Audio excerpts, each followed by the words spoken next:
Good evening. Welcome to Westminster Abbey for the 2023 One People Oration. My name's David Hoyle and I am the Dean of Westminster. It was one of my predecessors, Edward Carpenter, who coined the term One People. He was rather splendid, rather an eccentric figure, quite often arrested by the police for cycling the wrong way around Parliament Square.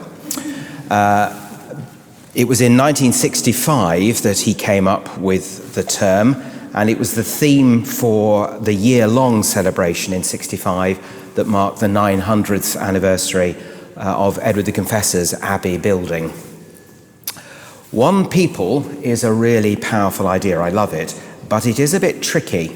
It can mean this people, us, and very definitely not those people over there, which is exactly the way Hitler used the term when he talked about Ein Volk. In the Abbey, we have to notice that when Christ thinks of the future, he thinks of it as a place where we all live together. That's what he means by one people. A city, a kingdom, a feast. All the images of heaven are corporate. All of us together, reconciled and at peace. And that's what we're talking about, insisting on that hope in our very divided world. In different One People orations over the years, different speakers have explored this idea, that the belief that we can and should gather in a shared hope of a common future. Tonight's oration brings to a close Westminster Abbey Institute's autumn season, which has been on the theme of dignity, a dignity that belongs to us all. We've been exploring that in a number of different events. So earlier in the series, Archbishop Warder from Iraq argued that if we lose the dignity of the human person, we are going to lose everything. This time last week in this chapel, we heard very powerfully and very movingly from speakers whose experiences of imprisonment had led them to experience exactly the devastating and dehumanizing loss of their dignity. Again and again, we are confronted with systems of our own making that conspire to throw people away, plunge them into inequality, and plunge us all into the loss of a shared dignity. It really matters. We're fortunate to have with us this evening a speaker who knows all about the hope of a shared dignity and the danger that we will lose it. Her biography is in front of you, I hope. Dame Clare Moriarty knows about systems and about policy, about aspiration and about the way it can be frustrated. She was Permanent Secretary of the Department for the Environment, Food and Rural Affairs from 2015 to 2019 and of the Department for exiting the EU until its closure in 2020. Now she's Chief Executive of Citizens Advice. Clare is perhaps best described as a policy advocate, leading the national charity and network of local citizens advice charities across England and Wales, places that provide advice and support to individuals and that speak out on their behalf. My mother used to work for them a very long time ago and was really proud of it.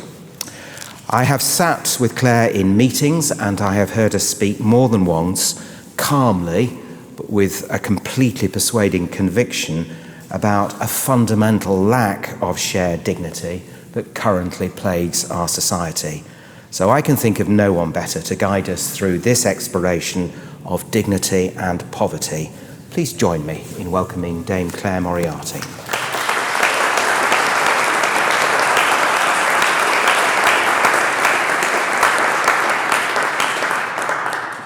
Thank you so much for that kind introduction, David. And it really is a great personal pleasure for me to be here in the Abbey today. I've been involved with the Westminster Abbey Institute for most of its life, which is now 10 years, and I'm now on the strategic board of Westminster Abbey. So I feel, very much a connection. It's also wonderful to see many friendly faces in the audience, people that I've worked with and come across in all sorts of different stages of my career. So dignity is one of those words that's so much part of the language that I don't normally even think about it. I take for granted that I know what it means. But confronted with the need to focus on it, as I've done in preparing for this lecture, it turns out that it's not such an obvious word after all. There's a dictionary definition. The one I found is the state or quality of being worthy of honour and respect. The Oxford English Dictionary's definition is similar: the quality of being worthy or honourable, worthiness, worth, nobleness, excellence. If you start from the assumption, as I do, that everyone is worthy of honour and respect, then dignity must be universal, inherent, the state or quality of being. But the wording of the definition, particularly the use of the word honour, suggests that might not be what its author had in mind. There's a distinct sense that being worthy of honour or respect is seen as a differentiator, applicable to some people only, and so the same must be true of dignity.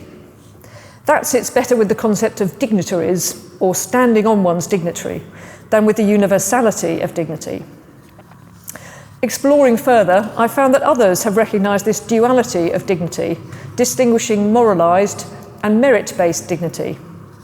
Moralised dignity is described as universal, characteristic, inalienable, the inherent or unearned moral worth or status that all humans enjoy equally. Merit-based dignity, by contrast, can be earned, forfeited, or stripped away.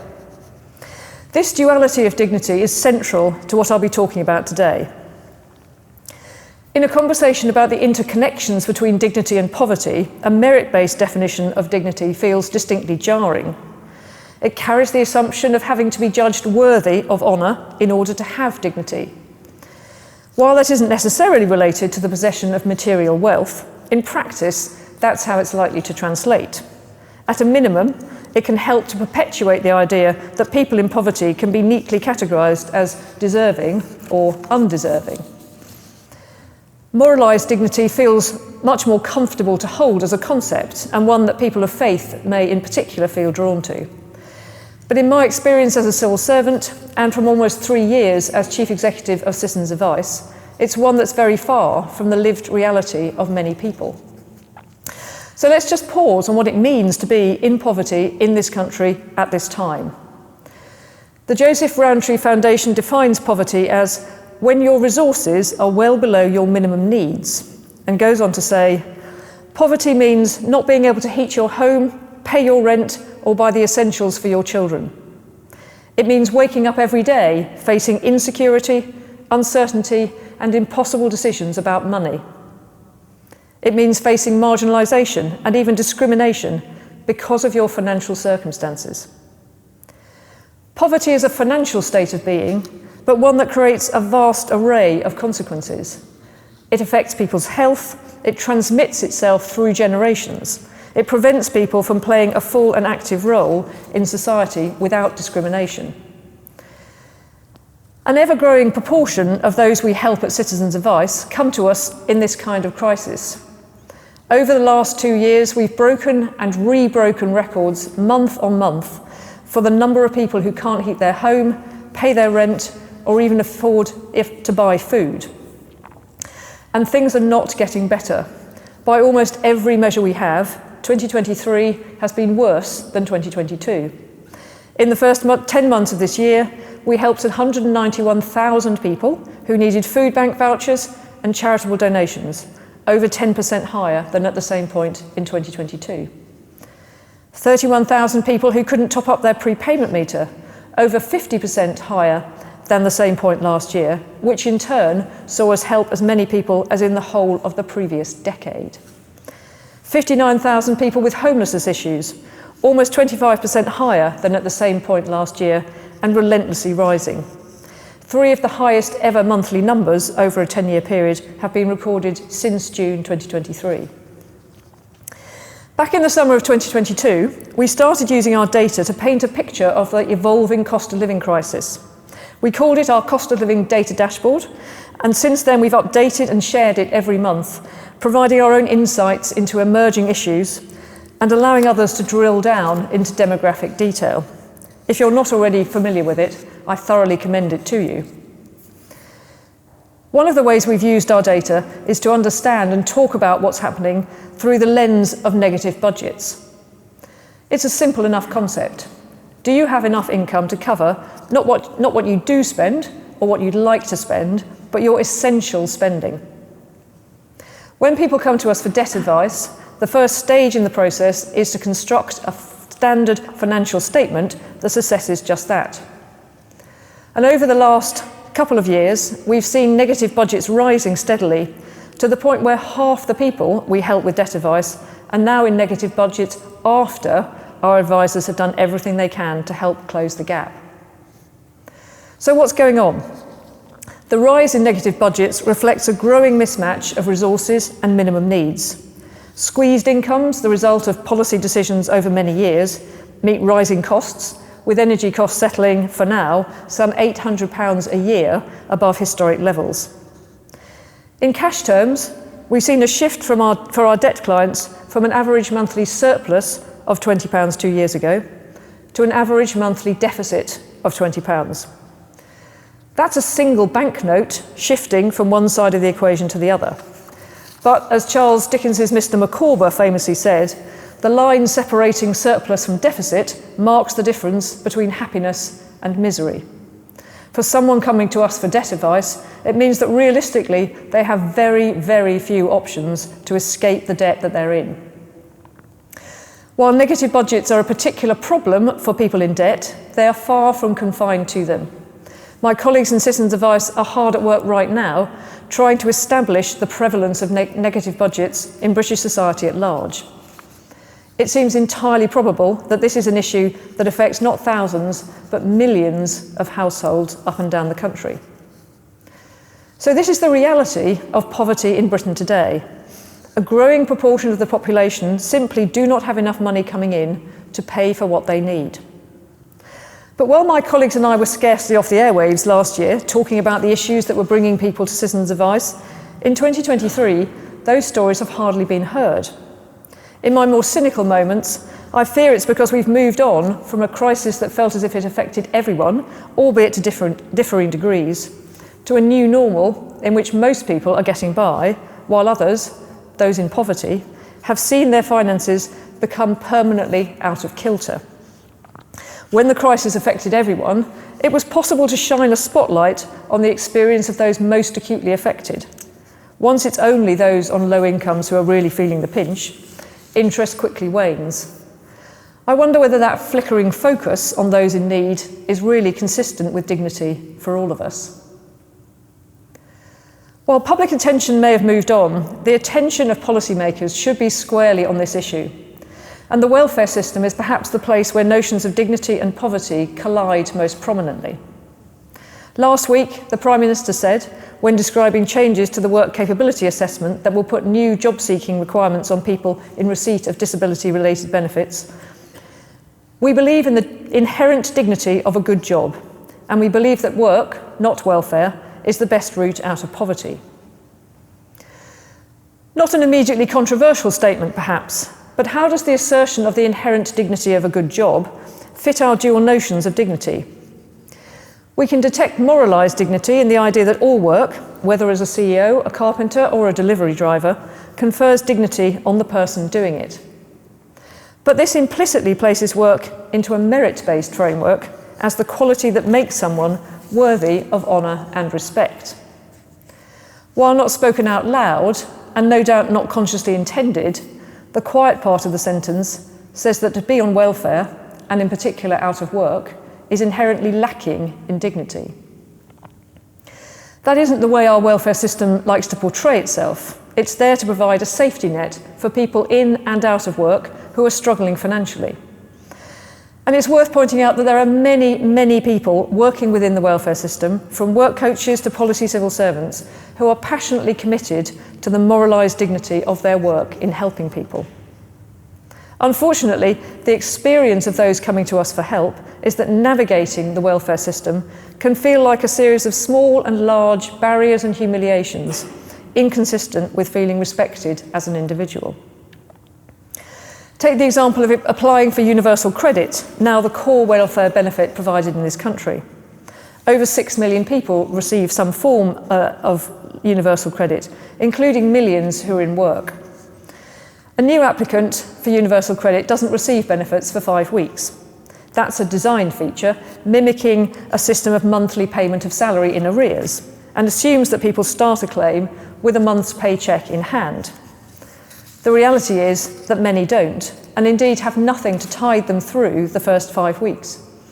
You can apply for an advance payment, and around half of new claimants do so, but that has to be repaid through deductions from subsequent benefit payments. Repayment of an advance is just one of the reasons that people may have money deducted from their monthly benefit payment, which for a single person over 25 is just £369 a month. Nearly half of universal credit claims are subject to a deduction, and for 1 in 5 people, this accounts for more than 20% of their monthly payment. Our data shows that people subject to deductions have a deficit over twice as large as other benefit recipients. And then there's personal independence payment, or PIP, the main benefit for disabled people of working age. Go to any local citizens advice office and ask about the most common problems faced by people coming to us for help, and I can guarantee that PIP will come up. In some of our local offices, around a quarter of all the people they see need help with PIP issues. Overall, in the last 12 months, that's added up to 225,000 people. A common trajectory is for people to have their claim turned down when they first apply, and again at the pre-appeal stage, known as mandatory reconsideration. But if they go on to a formal appeal, 68% see that decision overturned. PIP assessment works on the basis of points for things that you can't do, with thresholds for award of the benefit at standard or enhanced levels. I've spoken to numerous advisors in our service who've seen people receive 0 points at initial assessment, 0 points at mandatory reconsideration, and then at the appeal stage, the 12 points needed to qualify for enhanced payments. Something odd is happening. Is it regrettable accident or deliberate friction in the system? I don't know. As a former civil servant, I want to believe it's an unintended consequence of policy that aims to reach positive outcomes for individuals, albeit delivered through a system working under pressure and in a complex political environment. Within political science literature, however, there are some who assert that this is an intended consequence, that policy makes deliberate attempts to make it difficult to access services. There's even a language for it, with the barriers so created described as ordeals. This harks back to the Middle Ages, when ordeals were a test of guilt or innocence that involved subjecting the accused to severe pain, survival of which was taken as divine proof of innocence. The 5-week wait for universal credit is cited by some as an example of an ordeal which imposes costs on people claiming benefits with no economic benefit. Applying for PIP can certainly feel like an ordeal. Work capability assessments are also highlighted, with the suggestion that the confusion, distress and humiliation felt by claimants are a feature, not a bug, of a system designed to restrict their choices. The designers of the system would no doubt point to the need for friction in processes in order to reduce the risk of fraud. I'm guessing that they wouldn't see the confusion as distress caused by that friction for the majority of non-fraudulent claimants as a design feature, though on the basis that every system is perfectly designed to get the results that it does, it's not clear that processes can be separated from their effects. In practice, these processes have the effect of socialising the risk of fraud and error in benefit awards, for which a very small proportion of claimants are personally responsible, onto the whole group. When the consequences are so great for people's dignity, how far is it reasonable to do so? Or does the design indeed start from an assumed lack of dignity for those needing the support of the welfare system? And then there's conditionality and its conjoined twin, sanctions. Is conditionality unreasonable in principle? Not necessarily. It's arguably the social contract in practice, applied, albeit in a transactional way, to the relationship between the individual and the state. It's also not new. The Beveridge Report of 1942, which laid the ideological foundations for the modern welfare state, concluded that unemployment benefit ought to be conditional, after a time, on attendance at a work and training centre, and that disability benefits ought to be conditional on the acceptance of medical treatment or vocational training. although it's worth noting that Beveridge wrote at a time when aspirations for full employment society were far more strongly held than today. In recent years, conditionality has been used both to distinguish between more and less deserving groups, and in some cases to make political points. The number of hours that claimants are required to spend looking for work or in work-related activity has been ratcheted up, and the latest changes to be announced will have the effect of shifting large groups of people previously exempted on health grounds into conditionality requirements. All this is done in the name of supporting people into work, but the fact remains it's very easy to make changes which reduce people's income and very hard to give them the individual, personalised support they need in order to find employment that works for them. And behind conditionality sits the threat of sanctions. In simple terms, reducing payments for people deemed to have breached their claimant commitment, described as the responsibilities they have accepted in return for receiving universal credit. As with deductions, sanctions are very likely to push people into negative budgets and leave them with debt whose impact extends long beyond the sanction period. We also hear examples every day of people who've been sanctioned incorrectly as a result of administrative error or disproportionately without regard to genuine extenuating circumstances. Underpinning conditionality appears to be an idea of a ratio-economic actor. This assumes that people will respond in a rational manner to economic incentives and disincentives, and thus policy aims will be delivered. Decrease the universal credit taper rate so that people can keep more of their earnings, and increase the number of hours that they need to work before being released from an obligation to look for more, and hey presto, people will work more hours, reducing the benefit bill. Impose sanctions for insufficient job hunting activity, and claimants will find jobs. All my experience is that belief in this type of ratio-economic actor is misplaced, which is not to say that people are irrational, simply that their rational response is not necessarily to respond in Pavlovian fashion to one specific set of initiatives. One of the least asked questions in policy-making circles is, why didn't that turn out the way we expected? The answer is usually that there are hidden incentives in play that turn out to be more important than the carefully constructed tools of policy. And that's never more true than for people in poverty, for whom deep-seated social, economic, familial, personal and human considerations may coexist alongside the prospect of work. Intuitively, it seems obvious that if you're having to worry about where the next meal is coming from, or whether you can keep the lights on and your medical equipment functioning, you have little cognitive bandwidth left over to grapple with acquiring new skills, or even just looking for work. It turns out that there's academic research to back that up. Cognitive function is reduced by financial stress. So creating complex webs of incentive around benefits is much more likely to create harm for people in already difficult circumstances than to deliver the nirvana of everyone in high-skilled, high-paid jobs. The real effect is to reduce or even remove people's agency. The idea of the ratio-economic actor indeed presupposes a lack of agency, replaced by a programmable response to a set of stimuli. That is perhaps at the heart of the undignifying experience of the welfare system and provides a pointer to how we might restore dignity to it. I've talked a lot about barriers experienced by people trying to claim benefits, but we should remember that the welfare system doesn't exist in isolation from wider society. Concerns about the size of the welfare budget have played into a narrative about welfare dependency and a re-emergence of the idea of the deserving and undeserving poor, or at least more and less deserving benefit claimants. Successive policy changes have tapped into resentment that people receiving benefits should be living in greater comfort and security than those in work, even as the proportion of benefit claimants who are in work but not earning enough to live on has risen to 40%. Conditionality has generally proved politically and publicly popular, as have policies such as the benefit cap and bedroom tax.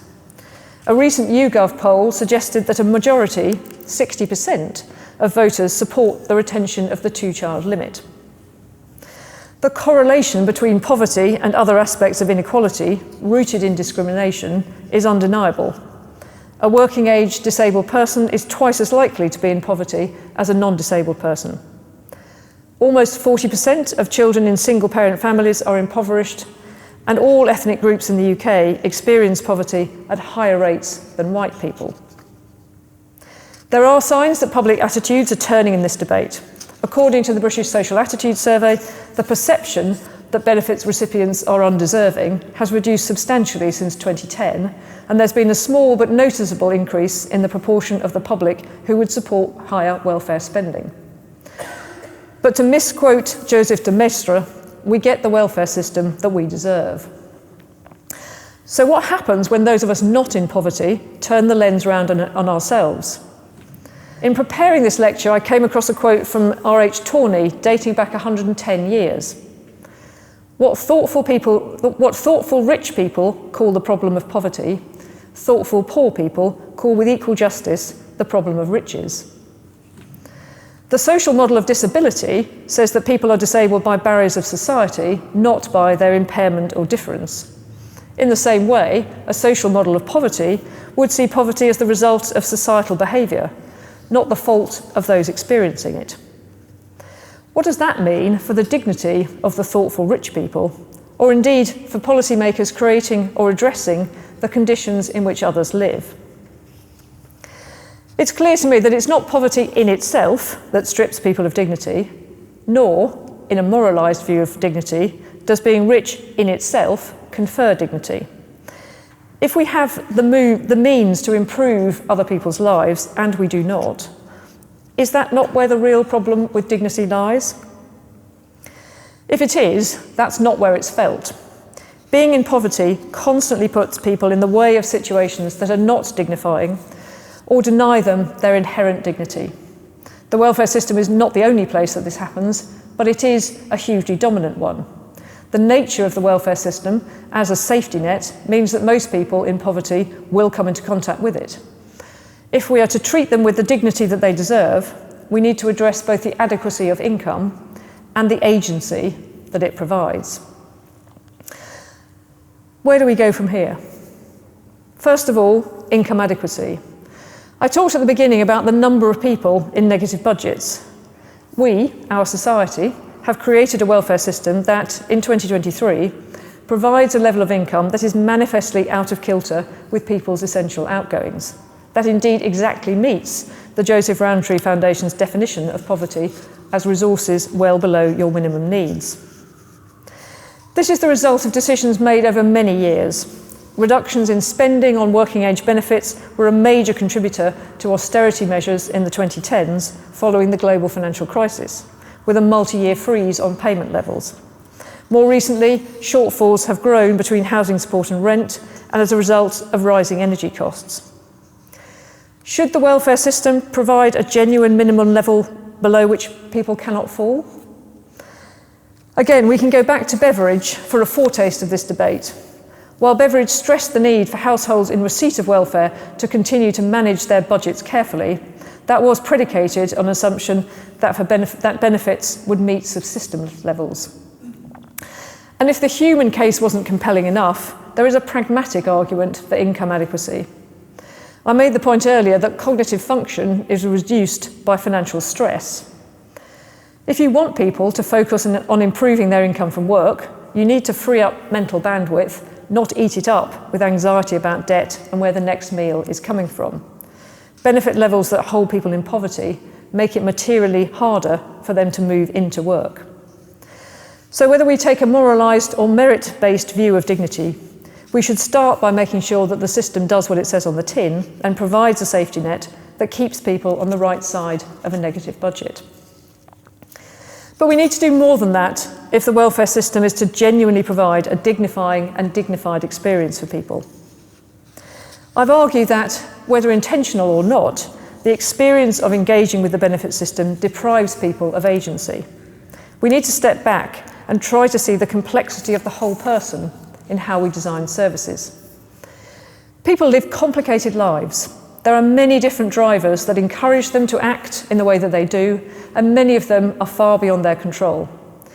That's why it's important to design policy that restores people's genuine agency, rather than seeking to nudge them through financial means to the desired outcome of policy. Before returning to how that might happen, I want to take a moment to think about the role that charities, including Citizens Advice, play in supporting people in poverty. As Chief Executive of Citizens Advice, I'm in the extraordinarily privileged position of being able to draw on an enormous wellspring of inspiration from our thousands of staff and thousands more volunteers. Day in and day out, our advisors see the real-life consequences of poverty for people coming to us for help. The difficulty of being trapped in a negative budget with debt increasing month on month. The struggle to navigate a complex system that feels weighted against people who, often for reasons of illness or personal tragedy, need it to work for them. Our advisors do incredibly tough, emotionally exhausting work. They're knowledgeable, curious, tenacious and compassionate. Above all, they're committed to the dignity of the people they help. And we're just one charity among the thousands across the country helping people deal with the problems caused by poverty. Our society is dependent on charities to fill the gap created by a combination of financial inadequacy and system complexity. As a relative newcomer to the sector, I'm blown away by the amazing job that charities do in filling that gap. Food and fuel banks, providing the means to meet people's most basic needs. Homelessness charities, offering accommodation and a route out of rough sleeping. And advice charities, like the 245 local Citizens Advice, helping people get the benefits they're entitled to, avoid eviction, or deal with debt. Without the work of all our charities, the experience of poverty would undoubtedly be much worse than it is for millions of people in the UK. But we shouldn't take for granted that our support for people in poverty enhances their dignity rather than contributing to an unwanted sense of being dependent on others. You might remember the affronted Mr. Perks in The Railway Children when he misinterprets the children's birthday gifts as charity. And there are countless other literary examples of resistance to being seen as needing charity. Some of that dates back to a Victorian view of charity as something bestowed by the rich on the poor, with corresponding obligations to no one's place. But it remains true that, generally speaking, no one wants to depend on other people's goodwill. Whether or not people are actually judging us, we tend to infer judgment, and that damages self-respect and hence the sense of our own dignity. The Trussell Trust have captured this in their mission to create a UK without the need for emergency food. Normalisation of poverty has gone hand in hand with a growth in food banks to the point where they're increasingly industrialised and institutionalised. Viewed through a lens of dignity, however efficient a food bank is, however caring the people working in it, needing emergency food is not a dignifying experience. As Citizens Advice, since our earliest days at the start of the Second World War, our ethos has been one of giving people the support they need to manage their own problems. We talk about helping people to find a way forward. The word agency may not have been in the vocabulary of the 1940s in the way that we use it today, but it's always been at the heart of our approach. Our advisors bring knowledge and know-how, but decisions and, as far as possible, action sits firmly with the individual. We have a space on our intranet called Success Stories. Not only is it a brilliant place to get a shot of inspiration from the work of our advisors, but it demonstrates how those advisors are deeply invested in helping people find their own agency and reclaiming some dignity from the indignities they may be met with. One of our advisors, Holly, was supporting someone who'd been turned down for PIP in the initial application, turned down at mandatory consideration, and was now at the final appeal stage. Holly helped build the applicant's confidence. So much so that when he was contacted by the assessors with a lower offer of support than he knew he should be entitled to, he refused and held out for the full amount. Just imagine how that must have felt for him. Or consider a recently widowed woman whose social housing landlord informed them that they would soon be evicted as their name was not on the tenancy for the property. They were so frightened that they'd packed up all their belongings into boxes, ready to be evicted, although with no idea where they would go. It turned out that this client simply needed some help with the process of tenancy succession on their home, and with our help, they were able to exercise their rights to stay there. These are just a couple of stories pulled from the countless examples across Citizens Advice.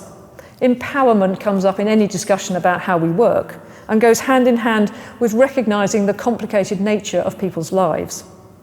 See the whole person, not just the problem they came to us about, and led by people's needs are among our identity statements. You might say that we're in the dignity business. There's a quote from one of our advisors on the wall of our main office that I pass several times a day. It talks about how they feel about being able to amplify the voices of the people that come to us for help all the way up to Parliament. That touches on another aspect of the work that we and our fellow charities do in advocating for policy change to address the problems we see among those coming to us for help. One of the strengths of Citizens Advice is that we can join up from people's individual experiences to powerful data based on the large numbers that we see, and in turn to policy solutions that are founded in real experience. Telling those individual stories is, for me, one of the ways in which we can give voice to people in poverty and so underline their dignity. We're proud of our ability to bring frontline voices to the fore in our campaigning. In a classic both and, that is a fantastic asset, and I think there's further that we can and should go in getting out of the way and allowing people's voices to be heard directly. There's a growing interest in the power of lived experience. Around 24 locations in England and Wales now have a Poverty Truth Commission set up to address a simple question: what if people who struggled against poverty were involved in making decisions about tackling poverty? Each has a group of commissioners made up in equal numbers of people with experience of struggling with poverty and leaders from the city or region. That feels a dignifying experience in itself. And if it was repeated in national policy making, might it result in policy being steered towards measures that enhance rather than affront dignity? And that's ultimately where I think hope lies. Talking, even thinking about poverty feels tough at present. The statistics are mind-boggling, the reality of people's lives shocking, the long-term consequences for children growing up in poverty a weight on all our consciences. Far too often I want to shout, why is no one paying any attention? And the welfare system, which should be our collective response, is really not working. It feels inadequate as a financial safety net and inadequate as a safety net for people's dignity, creating hoops to jump through and forests of bureaucracy to navigate rather than enhancing people's agency. The financial aspect is a genuinely hard nut to crack in a period of fiscal constraint, though choices about relative priorities should still make us uncomfortable as a society. The dignity aspect must be capable of improvement. At an individual level, we and charities like us will continue to support people in ways that seek to enhance their agency and affirm their dignity. I hope that through listening to, respecting and valuing the voices of people who are experiencing poverty, whether through the medium of campaigners or even better directly, that spirit can also pervade the welfare system, so that we genuinely see the universal nature of dignity, not the preserve of those who are lucky enough not to be in poverty, but the quality of being itself. Thank you.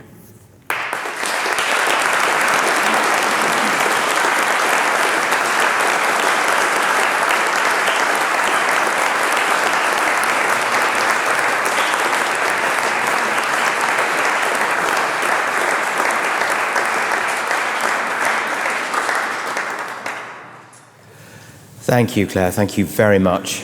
I think I talked about you sounding convincing when I've heard you before. I think compelling would be a better word. That was a powerful reminder of how much and why these issues matter, how it hurts the poor, and in fact how it hurts all of us. And that cry at the end of why is no one paying any attention will really stay with me. You've given us so much to think about. I'm sure there will be some questions. So we have a roving mic, and in a moment I will invite you to ask questions. While you just compose that in your head, I will exercise my privilege of asking the first one. This has mattered to me for a long time, and I've worked in Gloucester, I've worked in Bristol, now I work here. But it's, as you've pointed out, it's a big problem. Towards the end of what you had to say, you talked about some of the things that could be done, telling stories. You talked about the way we might involve different people in making policy. I just wonder, this is not entirely fair, but I do a really strange job. I don't have immediate agency in some of these issues, but I have a lot of access and I have a certain amount of voice. What should someone like me be doing about these issues? How do I make a difference? That's a very, very good and a hard question. I think, I talk quite a bit about the relationship between the experience people have, and the society that we are, because the reality is that the system, all of the political and policy choices that go to make up the experience that people have, reflect at some level. They reflect the political system. They reflect what society wants. So there's a bit of just constantly confronting ourselves and confronting others with what that means. So I'd say listen. I'm a huge believer in just listening to people. Going out, finding out what's happening. Finding ways, whether it's directly, which is ideal but difficult at a number of levels, not least because it can, asking people to recount difficult experiences can be traumatic for them. So in some ways the intermediaries, like our advisors, help, but really listening to what's happening. Not being bystanders, I suppose. Listening, talking, making it something which is that other people can't turn away from. Because I think in a sense, one of the central problems is that we don't see enough, we don't hear enough about what is happening.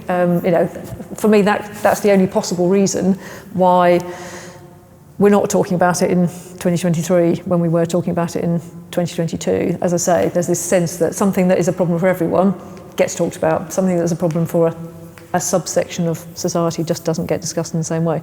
I'm not sure that's a very good answer to your question. No, it is. Thank you. Thank you. That business of not talking about it enough, I think, is key. Just before I ask the first question, briefly in Bristol, I was working with some of the agencies that were supporting the elderly across the city. One of the things that struck me was that we had an awful lot of individual groups running projects. It's not just that we weren't talking about it enough, they weren't talking to each other. I persuaded some of these groups to make common cause. They then discovered that 4 of them were entirely funding one of the charities. They didn't know that. They also started mapping what they were doing across Bristol and discovering that they were duplicating their efforts in all sorts of areas and completely missing others. So that conversation that isn't just joined up is a real issue. Now, questions, please. So if you could go near you towards the back first. Thank you. Thank you very much. That was really interesting. My name's Josh Owens. I'm a civil servant, I suspect, like lots of people here. You were quite clear. I think it's a reasonable inference to draw from what you said that poverty is, on some level, a political choice, certainly at a sort of social level. How do you think we need to be better at making those kind of real consequences for individual people apparent to the people who make those political decisions? Because policy making always has to be abstracted at some level, right? You have to figure out what the big question that you're answering is and how you want to shift society as a result. But where do you strike that balance between that and what that means for individual people? It's a really, really good question, and but inevitably, having come from a civil service policy making environment into the charity sector, it's one that exercises me quite a lot. And when I look back, I think I was guilty of doing lots of policy making that had insufficient real understanding of what happens on the ground, because I think although lots of efforts made to do it, but actually there is always a tendency that, as you say, in that process of making sure it's not anecdotal, it gets to something which doesn't have enough feed in. That's one of the things that we do a lot as citizens' advice, because we do have we are seeing lots and lots of people, but we can also translate that into data, is to try and bring that into the room. And we have lots of conversations with civil servants in many departments, so that to give access to some of that insight. But I mean, there are many ways of getting that understanding, but there's a bit of just working. Data is great, but data is by definition aggregated, and actually, taking. There's almost becoming a little less terrified than the civil service generally is of the individual cases, because it's a bad idea to focus too much on individual cases. But actually, unless you follow something at a granular level, you're not going to see what's really happening. So, and I know all sorts of departments over the years have done, great initiatives in terms of, sending people out, whether it's, back to the floor in departments with big operational functions, or, out to visit people in the sectors to whom they relate. But actually, spending time less talking to people than actually listening to them, taking receipt of complaints, hearing the things that people need to get off their chests is really, really valuable. And then, being able to unpick that and work through that real understanding, because unless you've kind of, at least for a few different varieties, gone through the path of what does this mean in practice, anything abstracted misses that. So I think the more that happens, and that can happen again in kind of partnership. Some of it people like us, and as I say, thousands of other charities like us can do. Some of it is the value of actually individuals going out and walking that path is invaluable. I suggest you stay there. Okay. Here. David Brown, Aston University. First of all, thank you for a great lecture. Building on the last question, civil servants are currently being asked to reduce the welfare bill despite the cost of living crisis. What advice would you give to those civil servants? So it's advice that I give to civil servants on a regular basis. Because I've worked in the civil service, I understand the limitations, because ultimately decisions are political. So what I encourage civil servants to do is again to try and make sure that there is the maximum possible understanding of what the consequences are, and particularly some of these things where objectives start to fight against each other. I talked about the ratio-economic actor, and that's a slightly fancy terminology for it. But I think it is true that some things which look politically attractive are not necessarily, if you look at it in an end-to-end way, they're not necessarily the best value for money. If people are in poverty and cannot think about what it is that they need to do to get a job, they are less likely to get a job than if you could get to a level where where they've got that mental bandwidth. The £20 universal credit uplift was a really interesting natural experiment. When people's incomes were in a bit better position, problems went down quite considerably. So having that understanding of actually, if you want, what civil servants should be doing, and I'm sure all the civil servants in the room would agree that you are trying to do, is in the round is try to look at the overall delivery of high-level objectives, and understand unintended consequences, and try and not to do the things which are going to come to the unintended consequences that then have to be resolved by the next bit of policy. So, but equally, I know, because I've been in that position, that it's easier it's intellectually difficult to make sure that you've done that thinking properly, but actually you can do the thinking really, really well, but still find that it isn't necessarily what the political system is looking for. Thank you. There was a lady here. Thank you. Hi, I'm Nancy. I work on evidence and wellbeing, and the UK is the first country to measure hope on a quarterly basis in the world. And but where does leadership and responsibility for hope, dignity, and agency sit within government and/or wider civic society? What a brilliant question, Nancy. I suspect you probably have an answer to it. I think it's. Well, I take it in a slightly different direction, because I think one of the things we lack in this country is anybody who kind of feels responsibility for the whole person in terms of government. The way that our system is structured, we have individual departments with individual remits, but it's hard to find somebody who's thinking about the whole person. So, as Citizens Advice, we talk to DWP, we talk to Department for Business and Trade about consumer issues, we talk to the Treasury, we talk to the Ministry of Justice. Weirdly, we don't talk to the Department of Health, but that's another story. But you can't find nobody is thinking about the overall person. And I think if you want to locate the person who's really thinking about hope, it's got to come from a person-centred view of the world. And we're not structured in that way. And over the years there've been various kind of units set up, cross Whitehall initiatives to try and do that. Generally speaking, they've prospered for a short period and then got the wrong side of the political machinery. So I guess you could say, it should be the Prime Minister, just because the Prime Minister is the only place where it comes together. But we are lacking in our structures things that really focus on people and therefore on hope. Thank you. There was a lady too along, so let's stay in that row. Thanks. Brilliant lecture, Claire, and very thought-provoking.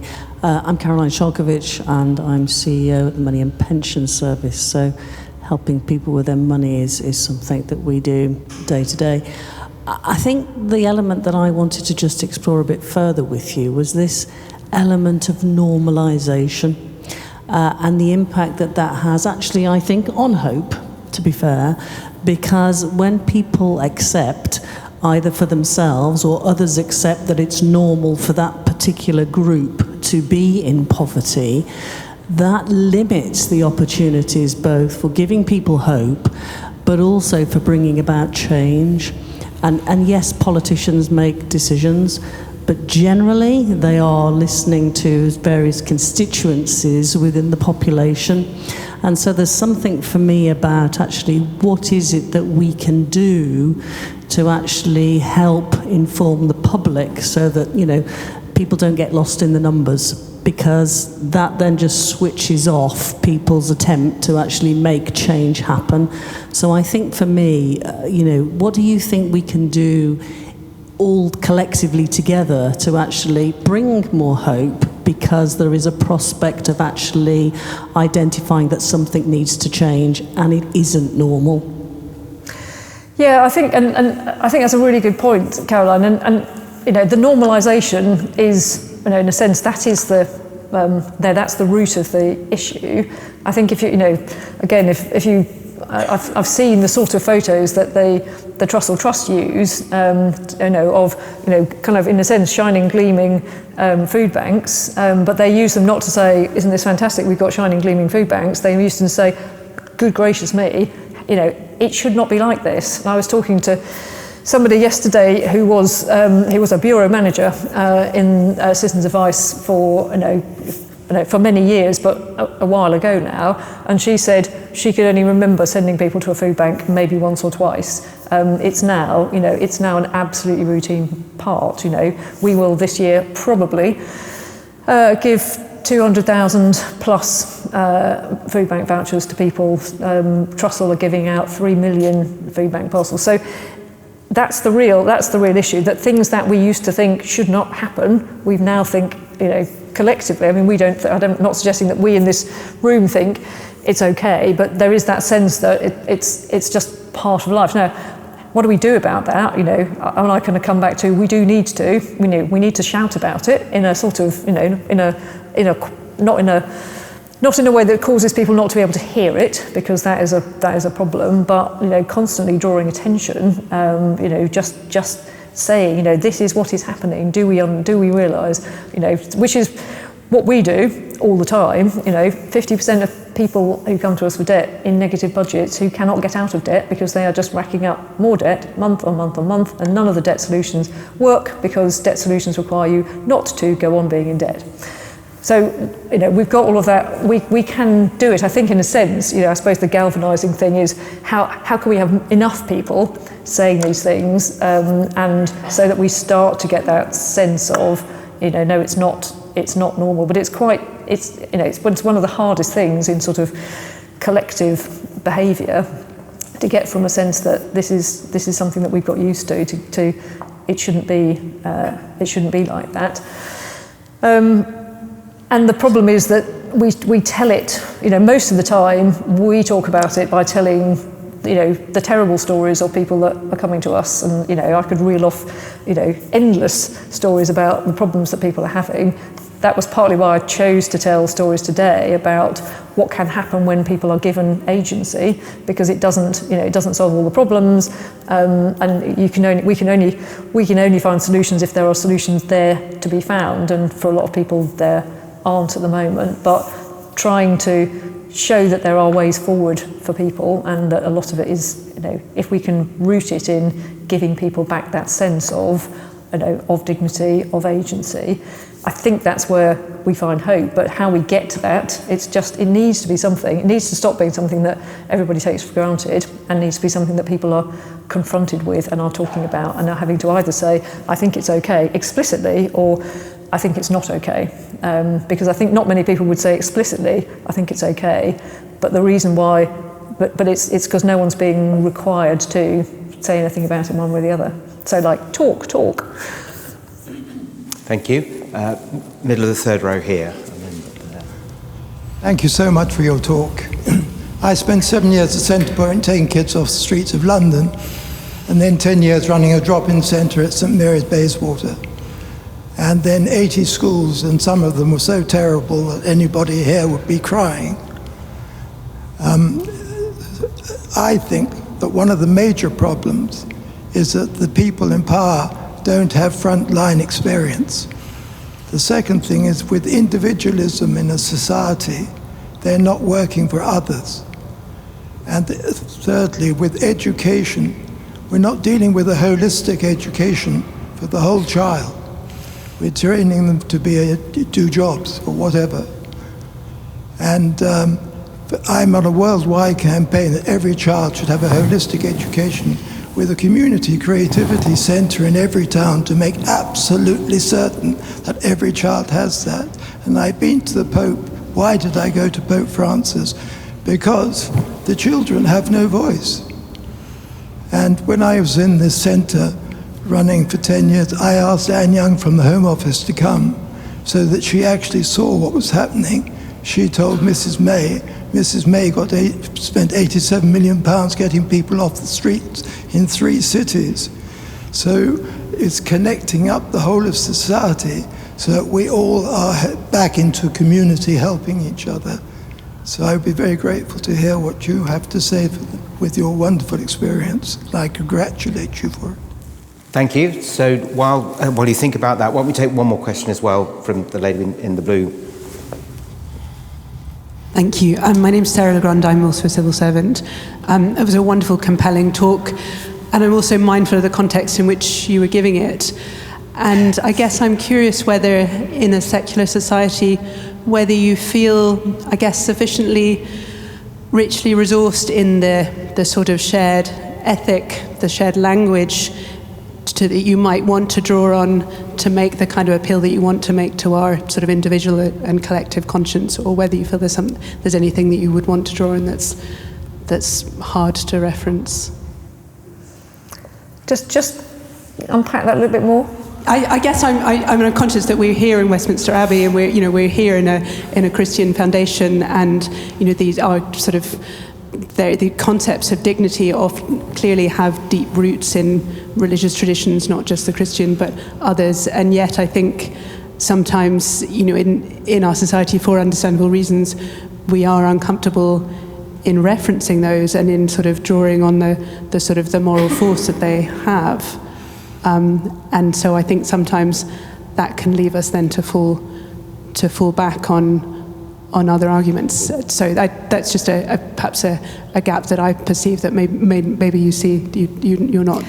I think it's an a really interesting question, and with not quite answering it, but what it puts me in mind of. So in my latter days in the civil service, I was the permanent secretary champion for faith and belief, which was really interesting because faith and belief was the thing that people weren't comfortable talking about, and among the things I learnt were actually a lot of there is huge commonality in things like service and commitments to service across different faiths and beliefs, and so I would guess without being able to give chapter and verse that concepts of dignity are important across all different faiths.